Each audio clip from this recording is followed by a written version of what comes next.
సిరాజ్ గారు ఎవరు? సిరాజ్ ఎవరంటే ఒక పండితుడు కాదా? మీరు చెప్తున్నారండి. వక్త కాదా? విద్వాంసుడు కాదా? లేకపోతే ఆయన ఎవరు? బోధించే వాళ్ళు గొప్ప ప్రవక్త, లేకపోతే గొప్ప వక్త, గొప్ప పండితుడు అని చెప్తున్నారు ఆయన. మీరు ఏదన్నా మాట్లాడేటప్పుడు చాలా స్పష్టంగా మాట్లాడండి సమీభాయ్. దూద్ కా దూద్, పానీ కా పానీ చేయండి. ఏదైనా సరే సూటిగా స్పష్టంగా చెప్పండి, చాలా క్లియర్గా మాట్లాడండి. అలా కాదండి. అలా ఇప్పుడు సిగ్నేచర్ స్టూడియో ఉంది, మీరు ఒక మంచి ఇంటర్వ్యూ చేశారనుకోండి. మంచి ఇంటర్వ్యూ చేసినప్పుడు అరే మహేందర్ గారు మంచి ఇంటర్వ్యూ చేస్తున్నారు, సిగ్నేచర్ స్టూడియో ఛానల్ చూస్తే బాగుంటుందని చెప్పి సబ్స్క్రైబర్స్ వస్తారు. మీరు ప్రతి సబ్స్క్రైబర్కి ఫోన్ చేసి మీరు నాకు సబ్స్క్రైబ్ చేసుకోండి అని చెప్పి మీరు అడగరు కదా. ఆ వీడియో వస్తే చూసుకొని అరే ఈ ఛానల్ బాగుంది, నిజాన్ని నిర్భయంగా మాట్లాడే సత్తా ధైర్యం ఆ అబ్బాయి దగ్గర ఉంది, ఈ అబ్బాయి ఇంటర్వ్యూస్ మనం చూడొచ్చు, ఈ అబ్బాయికి మనం ఎంటర్టైన్ చేయవచ్చు అని చెప్పి మీరే చెప్తున్నారు. 25 సంవత్సరాల నుంచి అతను చేశాడని చెప్పి. జనరల్గా ఎలాగుంటుందంటే మహేందర్ గారు, వాస్తవాలు మాట్లాడుకున్నాం అనుకోండి, ఎవ్వరు కూడా దానికి పట్టించుకునే వాళ్ళు ఉండరు. ఒక మహిళ శరీరం అంతా ఒక మూర్తిలాగా, ఒక బంగారు కుందరం బొమ్మలాగా నగలేసుకొని వాళ్ళంతా బట్టలు వేసుకొని బాగా మేకప్ చేసుకొని రోడ్డు మీద నడుచుకుంటూ వెళ్తుంది అనుకోండి, ఆమె సాయ కొంతమంది చూడొచ్చు, కొంతమంది చూడకపోవచ్చు. ఆమె సాయ కొంతమంది చూడకపోవచ్చు. కానీ ఒక పిచ్చిది శరీరం మీద బట్టలు లేకుండా రోడ్డు మీద కానీ కూర్చొని ఉంటే గడ్డం టోపీ పెట్టుకున్న ముల్లా కూడా చూస్తాడు, తలకు పిలక పెట్టుకున్న పంతులు కూడా చూస్తాడు, భుజం మీద సిలువ మోసుకొని వచ్చే పాస్టర్ కూడా చూస్తాడు. అంటే చెడుతో కాదు, ఆ మనిషి యొక్క సైకాలజీ ఎలాగుంటుందంటే ఒక మంచి కన్నా కానీ చెడు వైపు సప్పంటి వెళ్తారు. ఒక కాంట్రోసిటీ. నేను వచ్చి క్యా మహేందర్ భాయ్ కైసే హో అని చెప్పి నేను మాట్లాడాను అనుకోండి, అది ఉండదు. లేదా మీరు క్యా సమీ భాయ్ అంటే మాట్లాడామనుకోండి, దాని గురించి డిస్కషన్ ఉండదు. కానీ ఏదో ఒకటి మనం మాట్లాడామనుకోండి, మాట్లాడినప్పుడు అరే ఇదంటారా అని చెప్పి జనాలు చర్చ వస్తుంది. దానికోసమే మనము, మీకు తెలుసో తెలియదో, ఒక 2 years నుంచి మనం కాలేజీలలో స్కూళ్ళల్లో కూడా మనం ఏం చెప్తున్నామంటే టీచర్స్కు వాళ్ళ పేరెంట్స్ మీటింగ్స్ పెట్టించి ఒకే మాట చెప్తున్నాం. హిందువులు ఎవరైతే ఉన్నారో మీ ధర్మం గురించి మీ బిడ్డలకు నేర్పించండి. ముస్లింలు ఎవరైతే ఉన్నారో మీ బిడ్డలకు ఖురాన్ నమాజ్ చదవడము, 5 పూట్ల నమాజ్ ఏంది, ఫాస్టింగ్ అంటే ఏంది, ఖురాన్ ఎందుకు చదవాలా, ఖురాన్ ఏంది, మనిషి చచ్చిపోయేదాకా, ప్రపంచంలో చచ్చిపోయిన తర్వాత ప్రళయం దాకా కూడా ఎటువంటి చెడుకి దగ్గర కాకుండా దూరంగా ఉండే గ్రంథం అది ఏది ఖురాన్ అనేది. అదేవిధంగా మీ దైవ గ్రంథాల్లో కూడా ఎక్కడ కూడా ఒకళ్ళని అవమానపరచండి, ఒకళ్ళని చంపేయండి, ఒకళ్ళని నరికేయండి, వేరే వాళ్ళది లాక్కోండి అని ఏం లేదు. నీ కర్మ ఫలితాన్ని నువ్వు అనుభవిస్తావు అని చెప్పి చెప్తుంది హిందూ ధర్మం. నీ కర్మ ఫలితాన్ని నువ్వు అనుభవిస్తావు. మనకైతే ముస్లింలకైతే ఒకే ఒక జన్మ, రెండో జన్మ మీద మేము ఆధారపడము. కానీ హిందూ మైథాలజీ ప్రకారం 7 జన్మల మీద మీరు ఆధారపడతారు. ఈ జన్మలో కానీ మీ కోరిక కానీ తీరకపోతే నెక్స్ట్ జన్మలో మీరు పుడతారు అని చెప్పి. అలాగే చెడు చేసినవాడు ఈ జన్మలో, ఎవరికైనా కీడు చేసినవాడు వచ్చే జన్మలో పశువుగా పుడతాడని చెప్పి మీ ధర్మాలు కూడా చెప్తున్నాయి. వాటి మీద హిందువులు బాగా భయపడతారు. ఎందుకంటే మేము ఒక అల్లాని ఆరాధిస్తాము, మొహమ్మద్ ప్రవక్త చూపించిన మార్గంలో వెళ్తాం కాబట్టి మాకు ఏదైనా భయం ఏదైనా ఉంటే అల్లాతోనే. సరేనా? హిందువులు అలా కాదు. మీరు పోతూ ఉంటారు, ఆ రోడ్డు పక్కన ఒక వినాయక స్వామి గుడి కనబడితే 2 సార్లు ఇలా పట్టుకొని ఇలా కూర్చొని లేస్తారు. మేము అది చేయము.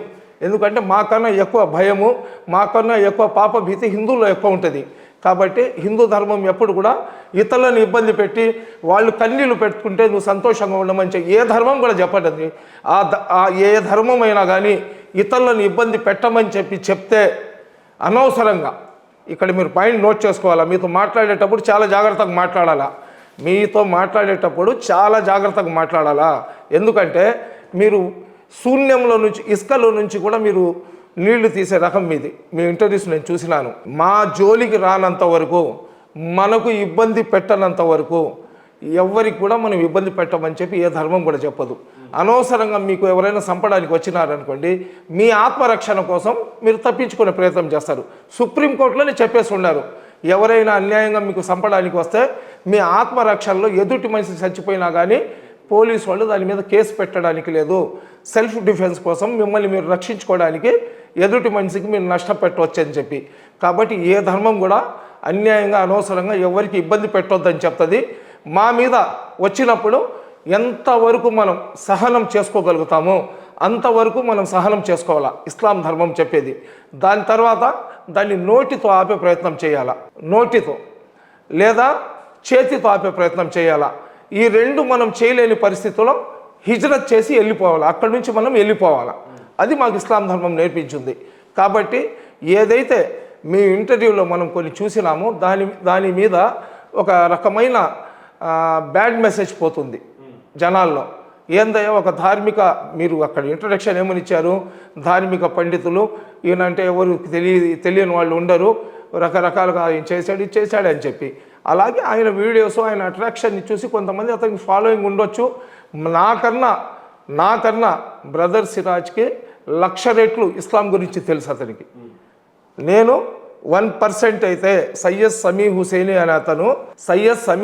అనే అతను 1% అయితే బ్రదర్ సిరాజుర్ రెహమాను 1000% అతను 1,00,000%. నాకన్నా 1,00,000 రెట్లు అతను బాగా తెలిసి ఉండొచ్చు.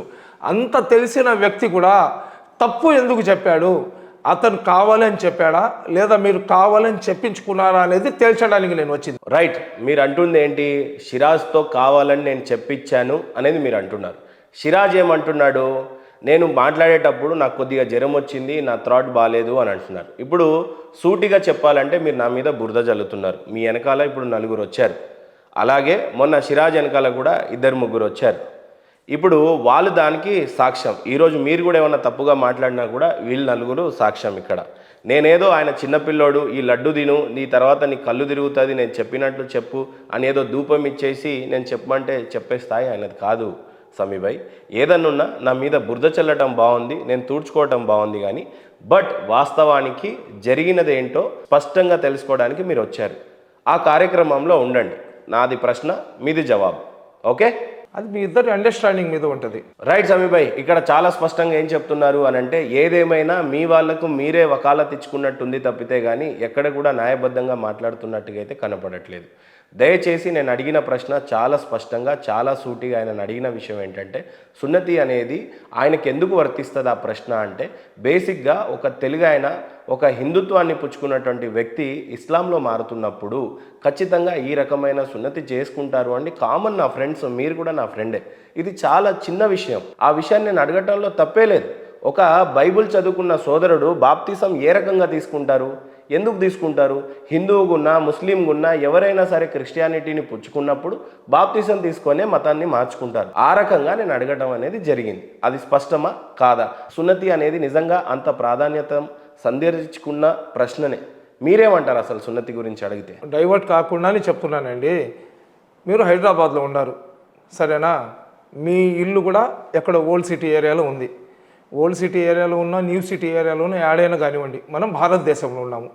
చిన్న పల్లెటూరు, 500-600 ఇల్లులు ఉండే పల్లెటూరులో అయినా కానీ 2-3 ముస్లిం కుటుంబాలు ఉంటాయి. అక్కడ ముస్లింలతో సంబంధాలు ఉంటాయి ప్రతి ఒక్కరికి. ముస్లిం అన్నోడు హత్నా చేయించుకుంటాడు అనేది జగమెరిగిన సత్యం. అది మీరు ఇప్పుడు చాలా బ్యాలెన్స్గా, చాలా లాజిక్గా, చాలా తెలివిగా మాట్లాడుతున్నారు. మీరు ఎందుకో మీరు ఐఏఎస్ ఐపీఎస్ అవ్వాలి, కానీ మీరు బిజినెస్ వైపు ఇటు వచ్చేసినట్లున్నారు. భగవంతుడు మంచి నాలెడ్జ్ ఇచ్చి ఉన్నారు మహేందర్ గారు మీకు. మీరు అతనికి ఏమని అడగాలంటే, ముస్లింలు హత్నా ఎందుకు చేయించుకుంటారని మీరు అడగకూడదు. మీరు మతం మారారు కదా, మీరు ఏదో పేరు చెప్పారు కదా అతనిది, శివరామరాజు నుంచి మీరు బ్రదర్ సిరాజ్ అయినారు కదా. బ్రదర్ సిరాజ్ అయినప్పుడు మీరు హత్నా చేయించుకున్నారా లేదా అని అతనికి అడిగి ఉండాలా. మీరు మొత్తం ముస్లింలకు మీరు అడగకూడదు. అప్పుడు అతను హత్నా చేయించుకున్నాడో లేదో అనేది మీకు సమాధానం వచ్చి ఉంటుంది. ఇప్పుడు నేను చాలా స్పష్టంగా అడుగుతాను, గుండె మీద చేతేసుకొని చెప్పాలి. చెప్పండి. మీరు సిరాజ్ గారితో ఫ్రెండ్షిప్లో ఉన్నారా లేదా? సిరాజ్తో ఎందుకు ఫ్రెండ్షిప్లో ఉండానండి? అందరూ, నేను నా శత్రువులతో కూడా ఫ్రెండ్షిప్తో ఉండాలి. ఇప్పుడు నేనేమంటున్నా, నేను అడగలేని ప్రశ్నని మీరే అడగండి. అదేనండి, నా మీద బాధ్యత మోపుతున్నారు కదా. నేనేది ఉద్ధరించే పండితుడిని కాదు, మీరే ఇంకా ఉద్ధరించే వాళ్ళు. నన్ను అడిగితే నాకన్నా వయసులో 10 రెట్లు పెద్ద, ఒకటి. రెండోది, ధార్మికపరమైన అంశాలు వచ్చినప్పుడు అడ్డుగా సమీ గారు ఒక్కరే నించుంటారనేది ఎంత నిజమో, నిజంగా మీకు అంతగా అనిపిస్తే ఆయనకే ఫోన్ చేసి అడగండి. ఇప్పుడు అడగండి, దాంట్లో క్లారిటీ వచ్చేస్తుంది కదా. అతనికి ఫోన్ చేసి మేము అడగాల్సిన అవసరం లేదు. ఫోన్ తీసుకొని ఒక మనిషికి మనం అవమానం పెట్టాల్సిన అవసరం లేదు. అతని గుండెల మీద చేయి పెట్టుకొని అతని అంతరాత్మక అతను సమాధానం చెప్పుకోవాలా. అతను నిజంగా ఇస్లాం ధర్మంలో ఉండాలంటే, అతను నిజంగా ఇస్లాం ధర్మం మీద విశ్వాసం, నమ్మకం ఉందంటే, ఇప్పుడు చేయడం ఇందాక మా వినండి, ఆఫీస్లో మీరు వచ్చినప్పుడు చెయ్యడం ఒకటి ఒక్క నిమిషం, ఇందాక మీరు నలుగురితో కలిసి నా ఆఫీస్లోకి ప్రారంభంలో వచ్చినప్పుడు ఆల్రెడీ ఒక ఇస్లాం సోదరుడు నా పక్కనే కూర్చున్నాడు. అవును, ఎవరో కూర్చొని ఉండారు. ఏసీ రిలేటెడ్ వర్క్ ఏదో మేము మాట్లాడుతున్నాం మా ఫిట్టింగ్, అనుకోకుండా మీరు వచ్చారు. ఆయన్ని కూడా మీరు సున్నతి గురించి చాలా స్పష్టంగా అడిగితే కోఇన్సిడెంట్లీ ఆయన ఎవరో మీకు కూడా తెలియదు, కోఇన్సిడెంట్లీ సున్నతి చేసుకోవచ్చు అంటే చాలా స్పష్టంగా చేసుకోవాలి, చేసుకోకపోతే లేదు అని అన్నాడు. అలాగే ఓ చిన్న ఇంటర్మీడియట్ డిగ్రీకి వచ్చిన పిల్లోడిని అడిగినా కూడా సున్నతి అనేది ఖచ్చితంగా చేసుకోవాలి అని అంటారు. అలాంటిది బ్రదర్ సిరాజ్ గారు సున్నతి చేసుకోవచ్చు, చేసుకోకపోవచ్చు, ఈ ఖత్నా గురించి అంత ప్రాధాన్యత లేదు అని చెప్పడానికి గల కారణాలు ఏమై ఉండొచ్చు? నేను ఆయనతో చెప్పించాను, చెప్పలేదు, కాసేపు ఇవన్నీ పక్కన పెడితే నిజంగా ఎందుకు ఆ రకంగా చెప్పాల్సి వచ్చింది? ఖచ్చితంగా అండి. ఇప్పుడు అతను మాట్లాడిన మాటలు నాకు ఎలా కనబడుతుందంటే, పాము సావకూడదు, కర్ర ఇరగకూడదు అనే విధంగా అతను మాట్లాడుతున్నాడు. ఇప్పుడు సింపుల్ అది ఏందండి, ఖత్నా చేయించుకుంటారా అంటే అవునండి ఖత్నా చేయించుకోవాలి, ఆడికి అయిపోయింది, ఆ సబ్జెక్ట్ ఆడికి ఎండ్ అయిపోద్ది. దాన్ని ఒక ఇష్యూలాగా అతను పెట్టేసి అతను ఏదో ఒక రకంగా కాంట్రవర్సిటీలో పోయేసి చర్చల్లో రావాలి. ఒకటి ఇప్పుడు హిందువులకు ఇప్పుడు దాకా అతను రాధా మనోహర్ అని చెప్పి ఎవరు ఘనపాటి అని చెప్పి ఎవరెవరికో అతను వీడియోలో చెప్పినారు కదా, వాళ్ళ అటాక్ ఏదైతే ఇతని మీద వాళ్ళు కౌంటర్స్ ఏదైతే ఇస్తున్నారో ఈ కౌంటర్స్లో నుంచి అతను బయటికి రావాలంటే హిందువుల మనసులు గెలుచుకోవాలనే ప్రయత్నంలో కావాలని చెప్పాడు అనిపిస్తుంది నాకైతే. ఓకే, నాకు అనిపిస్తుంది అది. ఓకే, నేను రైట్ అయినా కావచ్చు, రాంగ్ అయినా కావచ్చు. నాకు తెలిసి సిరాజ్ భాయ్ ఎందుకు అలా చెప్పాడు అనిపించింది అని అంటే, స్పష్టంగా ఖురాన్లో అలా రాయబడి లేదేమో సున్నతి గురించి, అందుకని ఆయనే చెప్పాడు అలా రాయబడి లేదేమోనని, అందుకని ఆయన ఉన్నదే చెప్పాడేమో అనిపించింది. సో మీరేమంటారు దాని గురించి? ఖురాన్లో మొత్తం నా మాట వినండి మీరు, ఎందుకంటే మీరు మా బిడ్డల వయసు ఉంటుంది, మాట్లాడే మాటలు సున్నితంగా రెచ్చగొట్టే విధంగా అయితే మాట్లాడబాకండి. భగవద్గీతలో పెళ్లి చేసుకోమని రాసి ఉందా? చెప్పండి సార్, అంటే అలాగా ఉందో లేదో నేను అడిగి చెప్తాను. లేకపోతే పెళ్లి ఎందుకు చేసుకుంటున్నారు మీరు?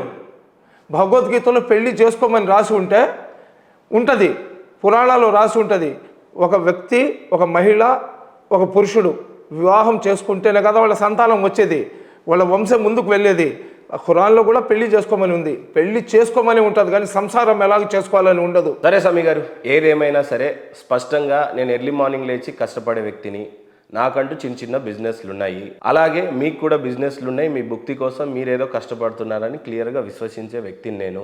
నాకు స్టూడియో ఉంది, దాన్ని నడిపిస్తున్నాను, దాని వెనకాల ఏదో చిన్న చితక ఇన్కమ్లనే వస్తున్నాయి, అలాగే హోటల్స్ ఉన్నాయి, దాని నుండి కూడా నాకు ఇన్కమ్ వస్తుంది. సో స్పష్టంగా చెప్పడానికి నాకంటూ సంపాదించుకునే మార్గాలు ఉన్నాయి, నేను వాటి కోసం కష్టపడుతున్నా. కానీ సిరాజ్ గారి విషయానికి వస్తే పొద్దున్నే సూటు బూటు వేసుకొని పోవడానికి ఆయనకు ఆఫీసులు లేదు, ఇంకా ఇన్కమ్ మార్గం లేవని ఉన్నాయి అని అంటే ఆయనే స్పష్టంగా చెప్పాలి, లేదా మీకేమైనా పర్సనల్ కాంటాక్ట్స్ ఉంటే ఆయనతో మీరే చెప్పించాలి. పొద్దున్న లేస్తే వేదికల మీదకి వెళ్ళి మీ దేవుడు గొప్ప కాదు, మీ దేవుడు గొప్ప కాదు, నేను చెప్పే దేవుడే గొప్ప అని చెప్పటం, ఇన్కమ్ సోర్సు కేవలం మతాన్ని అనుసరించి ఈ రకంగా డబ్బులు సంపాదించే వ్యక్తిని ఏ రకంగా చూడాలి అసలు? అదేనండి మాకు బాధ కలిగేది కూడా అదే. మేము చెప్పేది ఏంటంటే, ఇస్లాం గురించి 1% కూడా నాలెడ్జ్ లేని సయ్యద్ సమీ హుసేన్ ఏదో చెప్పేశాడు అనుకోండి, సబ్జెక్ట్ తెలిసిన వాళ్ళు వచ్చి అలా కాదమ్మా ఇలాగా నువ్వు ఎలాగ చెప్తావు అని చెప్పి నాకు చెప్తారు. ఆయన ఉదయం లేచినప్పటి నుంచి ఆయన ఖురాన్ అంటే ఏంది, ఖురాన్లో అల్లా ముహమ్మద్ ప్రవక్త యొక్క పొగడతలు తప్ప మనిషి ఏ విధంగా ప్రళయం దాకా జీవించాలా, దేన్ని హలాల్ అంటారు, దేన్ని హరాం అంటారు, దేన్ని ముట్టుకోకూడదు, దేన్ని ముట్టుకోవచ్చు, ఏం చెయ్యాలా, ఏం చేయకూడదు అనేది ఖురాన్లో చెప్పి ఉంది. నువ్వు ఉదయం నుంచి సాయంత్రం దాకా ఆ ఖురాన్ని నమ్ముకొని ఆ ముహమ్మద్ ప్రవక్త యొక్క దారిలో నడుస్తూ మొహమ్మద్ ప్రవక్త అల్లా మీద నమ్మకం విశ్వాసం పెట్టి మొహమ్మద్ ప్రవక్త చివరి ప్రవక్త సల్లల్లాహు అలైహి వసల్లం ఆయనను మేము ఖురాన్లో కూడా ఏం చెప్పి ఉంది, ఎవరైతే ప్రవక్తను అనుసరిస్తారో నేను వాళ్ళను అనుసరిస్తానని అల్లానే చెప్పేసి ఉన్నాడు.